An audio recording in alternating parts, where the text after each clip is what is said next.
Bem-vindos ao canal Café com Livros, meu nome é Luísio e hoje vou falar sobre a segunda parte de 1984 de George Orwell. Aqui a gente tem uma história de amor também. O Winston, ele se apaixona por uma mulher chamada Julia. Essa mulher é um membro do partido bastante radical, que faz campanhas pela castidade, mas ele acaba descobrindo que ela usa o seu comportamento como uma maneira de atingir o partido. E aí eles se envolvem num caso amoroso, um caso muito difícil, porque o puritanismo do partido é muito exacerbado, é muito exagerado.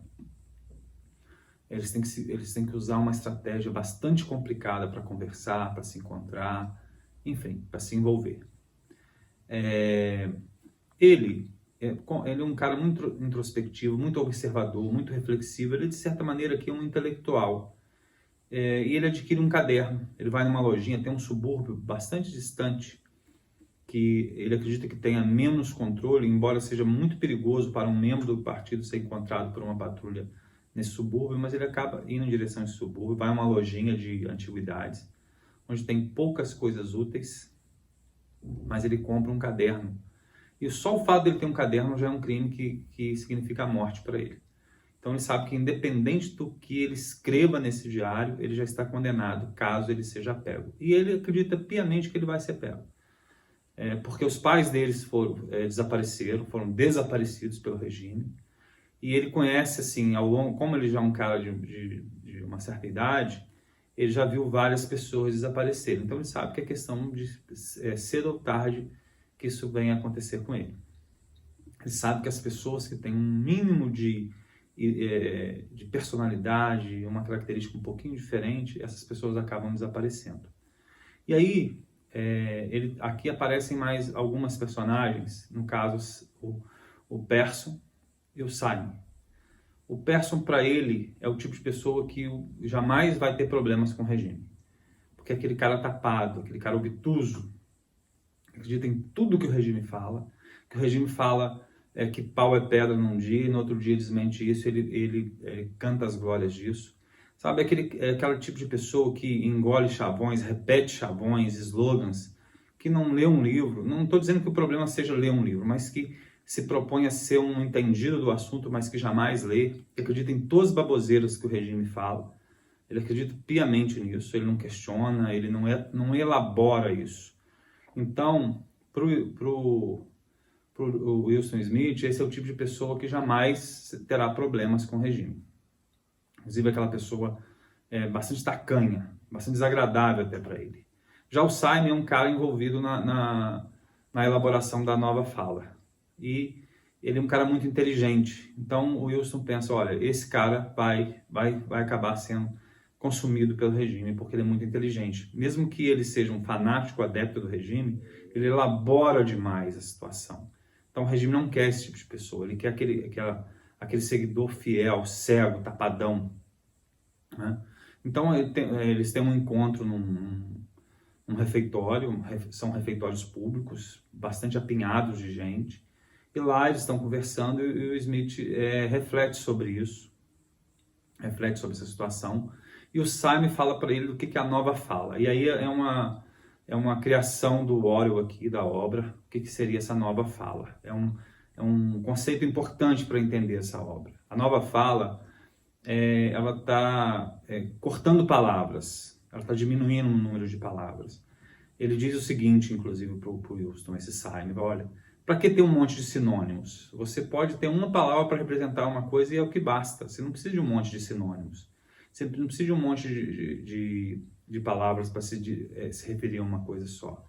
E qual que é o objetivo disso? E é onde que o Smith percebe que o Simon vai ser consumido pelo regime. Qual o objetivo de você diminuir o número de palavras? É você diminuir a linguagem e dificultar a expressão de pensamento. Dificultar o pensamento. Porque aqui tem uma coisa chamada crime-pensamento. Você pensou uma coisa que é contra o regime e isso se manifesta em alguns detalhes na sua vida cotidiana. Então aqui existe uma polícia das ideias, vigiando as pessoas constantemente. Esse Persson, ele tem uma família, tem 2 filhos. Os filhos dele são crianças pequenas, mas são treinadas com pequenos espiões. Esses pequenos espiões, eles delatam tudo, eles são treinados para delatar tudo, delatar o pai, a mãe, enfim, eles são treinados para delatar as pessoas. E aí o Persson relata para o Wilson que a filha dele de 7 anos delatou um homem porque tinha sapatos diferentes. E aí o Wilson até fica preocupado, poxa, mas sapatos, e aí? Ele era realmente um criminoso, ele era realmente uma pessoa perigosa? E o Persson vai dizer, isso não importa, o importa é que ela está fazendo bem o papel dela como pequena espiã do partido. O Wilson se envolve com essa Júlia, como eu falei para vocês, isso por ser um crime, e ele diz o seguinte, olha, é um crime que não está previsto em lei nenhuma, porque não existe lei nesse país. Não existe lei. Ele sabe que alguns comportamentos não podem acontecer, mas isso não está escrito em lugar nenhum. Eles sabem por experiência, olha, isso e aquilo a gente não pode fazer, porque se a gente fizer, a gente vai desaparecer. E aí tem uma outra palavra em Nova Fala, que é despessoa. Uma pessoa que não é que ela desaparece e é executada pelo regime, ela simplesmente some de todos os registros. Ela desaparece de tudo, dos eventos sociais, as fotos dela são apagadas, as referências a ela são apagadas, é como se ela nunca tivesse existido. E ele usa até uma palavra aqui, que é vaporizar, e uma outra que está muito em moda ultimamente, é cancelar. Essas pessoas são canceladas, mas são canceladas literalmente. Bem, o Wilson se envolve com a Júlia, ele acaba conhecendo um membro do núcleo do partido, que ele acredita que seja um dissidente. Esse membro do partido fala para ele de uma confraria e de algo que seria o livro escrito por um grande inimigo do regime, que é o Manuel Goldstein. Esse Manuel Goldstein é uma referência direta ao Trotsky aqui. Ele teria escrito um livro, seria o livro, chamado Teoria e Prática do Coletivismo Oligárquico. E aí, aqui a gente tem outro traço dessa obra do Orwell. Ele faz um pequeno ensaio sobre como ele imagina o totalitarismo. E nessa teoria e prática do coletivismo oligárquico, a gente tem aqui uma das grandes heresias que foi essa obra na época, principalmente para o meio em que ele vivia, principalmente para o meio da esquerda. Porque ali ele vai mostrar que nazismo e comunismo, principalmente o regime soviético e a Alemanha nazista, eles são dois regimes muito parecidos. Eles têm muito mais semelhanças do que diferenças. Não são iguais, têm diferenças, mas tem muito mais semelhanças entre si do que diferenças. Isso foi uma das grandes heresias dessa obra.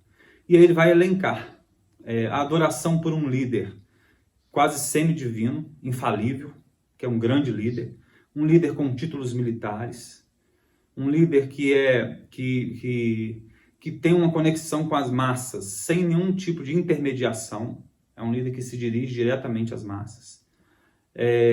Tem uma estética que é muito parecida. Um grande líder, esse líder tem títulos militares, ele tem, às vezes, uniformes militares, ele, além desses uniformes militares, ele é uma sociedade militarizada, bastante militarizada, uma sociedade que, embora pregue a paz, ela fala bastante ela se prepara bastante para a guerra. Então essa é uma característica muito semelhante. Essa estética semelhante, ela se verifica nos cartazes produzidos à época. A gente geralmente tem um grande líder iluminado, as massas ao redor desse líder, os feitos desse país, as máquinas, a estrutura econômica toda em volta ali desse grande líder, nesses cartazes. Operários musculosos, sadios, fortes, trabalhando. Então, toda a estética desses dois regimes são muito parecidas. Eles, além disso, eles têm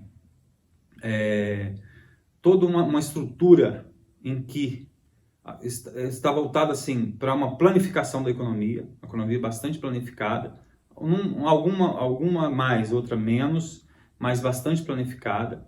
Tá? Bem, gente, esse vídeo eu vou dividir em 3 partes. Eu fiz a segunda parte hoje e no próximo canal eu espero encerrar a discussão sobre 1984 de George Orwell.